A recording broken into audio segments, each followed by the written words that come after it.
마흔에 읽는 쇼펜하우어. 산다는 것은 괴로운 것이다.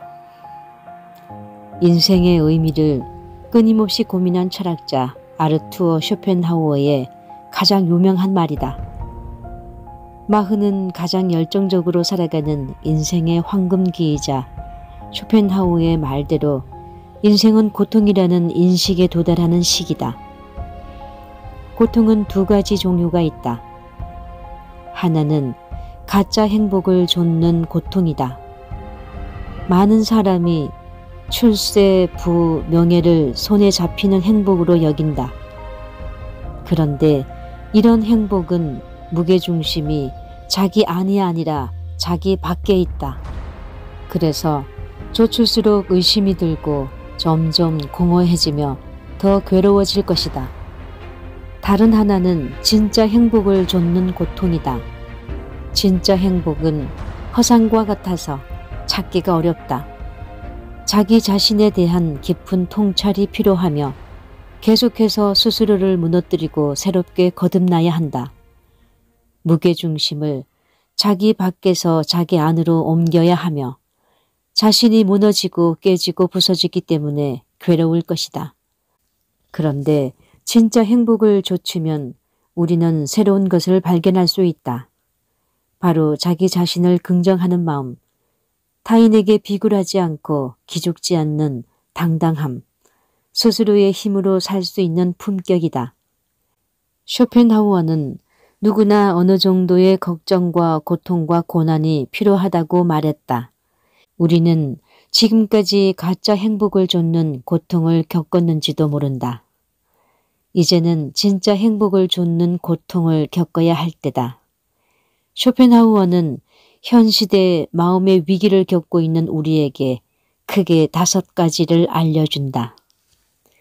첫째, 삶의 지혜다. 쇼펜하우어의 명언은 세대를 거듭해 회자됐다.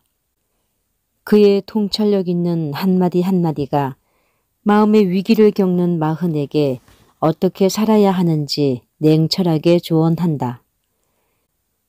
내 철학은 위로를 주지 않는다는 말을 다시 들을 수밖에 없을 것 같다.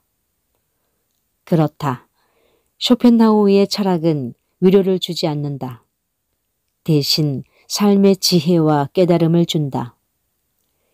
둘째, 행복을 자기 밖이 아니라 자기 안에서 찾는 법이다. 있다가 없어지지 않고 누가 함부로 빼앗을 수 없고 자신을 희생하면서 얻지 않아도 되는 소중한 것을 알려준다. 셋째, 자신에게 집중하는 방법이다. 불행한 이유는 대부분 타인에게 의지하기 때문이다. 자신이 결핍되고 공허해서 타인에게 대신 희망을 거는 것이다. 많은 이가 자기 자신조차도 자신의 눈이 아니라 타인의 눈으로 바라본다.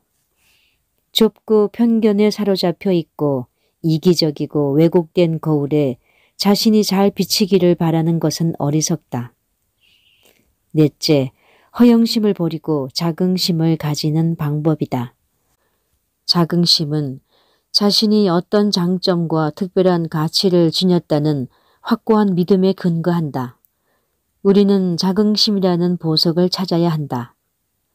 다섯째, 2번 다시 오지 않는 시간의 의미를 깨닫고 현명하게 사는 방법이다. 흔히 쇼펜하우어를 자살을 찬미한 염세주의자라고 하지만 의외로 쇼펜하우어는 낙천적이고 웃음이 많은 사람이었다. 그의 글에는 유머가 묻어난다. 또한 세상의 현실에 밝은 사람이었다. 교양이 없는 부자가 얼마나 따분함에 시달리는지를 본인이 잘 알았다. 쇼펜하우어에 따르면 인생은 즐기는 것이다. 그는 사람마다 자신의 능력과 선호가 다르므로 각자의 취향을 고려해서 인생의 즐거움을 찾을 필요가 있다고 했다. 실제로 쇼펜하우어는 먹고 마시는 것을 즐거워하고 강아지와 산책을 하며 건강을 챙겼으며 클래식을 즐겨 들었다. 무엇보다 독서와 명상, 철학적 사고를 중요하게 여겼다는 점에서 인생의 즐거움을 제대로 알았다고 할 수 있다. 그런 쇼펜하우어가 말하는 행복의 핵심은 쾌락을 추구하는 것이 아니다. 인생을 즐긴다는 말의 의미를 잘못 이해하면 안 된다. 행복은 고통을 줄이고 피하고 견디는 것에 있다. 성공, 부, 명예 등을 얼마나 얻었는가 보다 세상의 고뇌를 어떻게 바라보는가의 관점이다. 이제부터 쇼펜하우어와 함께라면 인생이라는 항해에서 맞닥뜨리는 여러 고통은 나라는 배가 뒤집히지 않도록 하는 바닥짐이 될 것이다. 그리고 인생의 역경을 겪으며 깨지고 부서져 본 자신에 대한 믿음은 앞으로 펼쳐질 인생의 바다를 항해할 때 확고한 나침판이 될 것이다. 쇼펜하우어는 세계 수많은 거장의 철학자이자 현 시대의 우리에게 뼈가 되고 살이 되는 통찰과 지혜를 전하는 생활 철학자다. 자신이 인생을 살면서 겪은 번뇌를 향기롭고 지혜로운 언어에 담아 우리에게 방향성을 제시한다.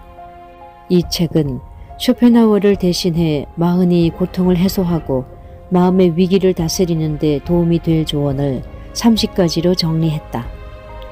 책 전반에 등장하는 쇼펜하우어의 말들은 오해 없이 전하기 위해 독일어 원서에서 옮기며 다듬었다.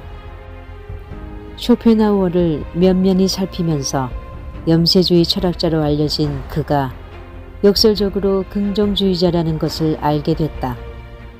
여러분도 이 책을 통해 쇼펜하우어를 새로운 시선으로 바라보고 그의 철학과 조언을 발판으로 삶을 현명하게 영위하길 바란다.